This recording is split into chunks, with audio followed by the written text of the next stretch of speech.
ಈಗ ನೀವು ಮಾತಾಡೋ ಮಾತು ಕೇಳಿದ ಮೇಲೆ ನಿಮ್ಮ ವ್ಯಕ್ತಿತ್ವ ಏನು ಅನ್ನೋದು ಗೊತ್ತಾಯ್ತು. ನಿಮ್ಮ ಸೈಟ್ ಬಂದು ಭೋಗರೆಡ್ಡಿ ಪಾಳ್ಯ ಆಸ್ಪಾಸ್ ಬರುತ್ತೆ. ಅಲ್ಲಿ ರಾಜಕಾಲುವೆ ಬೇರೆ ಹತ್ರ ಇದೆ. ತೊಂದರೆ ಇಲ್ಲ, ನಾನೆಲ್ಲ ಪ್ರಯತ್ನ ಮಾಡ್ತೀನಿ. ಸಾಧ್ಯವಾದರೆ ಇನ್ನೊಂದು 2 ವಾರದಲ್ಲಿ ಕೆಲಸ ಆಗುತ್ತಾ ನೋಡಿ. ಅದು ಮತ್ತೆ ಮಾಮೂಲಿ ಸ್ಥಿತಿಗೆ ಬರಬೇಕಂದ್ರೆ ಕಮ್ಮಿ ಅಂದರೂ ಒಂದು 6 ತಿಂಗಳಾಗುತ್ತೆ. ಭಾಗ್ಯಮ್ಮನವ್ರೆ, ಇರೋ ವಿಚಾರ ಹೇಳ್ಬಿಡ್ತೀನಿ. ಈಗ ರಿಯಲ್ ಎಸ್ಟೇಟ್ ದಂಧೆ ಮೊದಲಿನ ಥರ ಇಲ್ಲ ರೀ. ತುಂಬ ಡಲ್ ಆಗಿದೆ. ಮಾರೋರೇ ಜಾಸ್ತಿ ಜನ ಇದ್ದಾರೆ, ಆದರೆ ಕೊಂಡ್ಕೊಳ್ಳೋರೇ ತುಂಬ ಕಡಿಮೆ ಇರೋದು.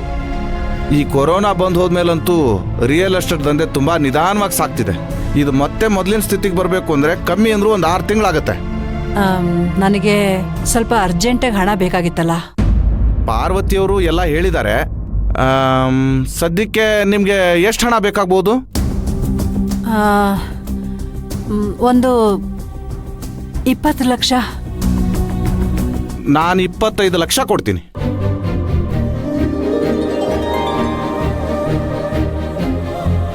ಆದರೆ ಒಂದು ಕಂಡೀಷನ್, ಈ ಸೈಟ್ನ ಮಾರೋ ಹಕ್ಕು ಪತ್ರಗಳನ್ನು ನಾನು ನಿಮ್ಮ ಹತ್ರ ಬರ್ಸ್ಕೊತೀನಿ. ಕಾಗದ ಪತ್ರಗಳನ್ನ ಇಟ್ಕೊಂಡು ಒಂದು ಒಳ್ಳೆ ಫ್ಯಾನ್ಸಿ ರೇಟ್ಗೆ ಮಾರಿಸ್ಕೊಡೋಣ, ಏನಂತೀರಾ?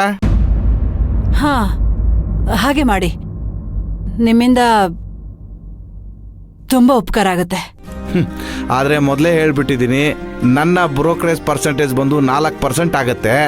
ಇದಕ್ಕೆ ನೀವು ಓಕೆ ಅನ್ನೋದಾದರೆ ಕ್ಯಾಶ್ ಈಗಲೇ ರೆಡಿ ಇದೆ. ಏನೂ ಅಭ್ಯಂತರ ಇಲ್ಲ.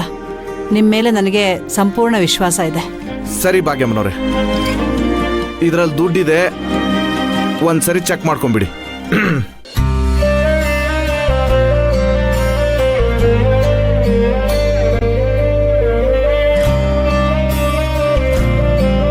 ತಗೊಳ್ಳಿಮ್ಮ.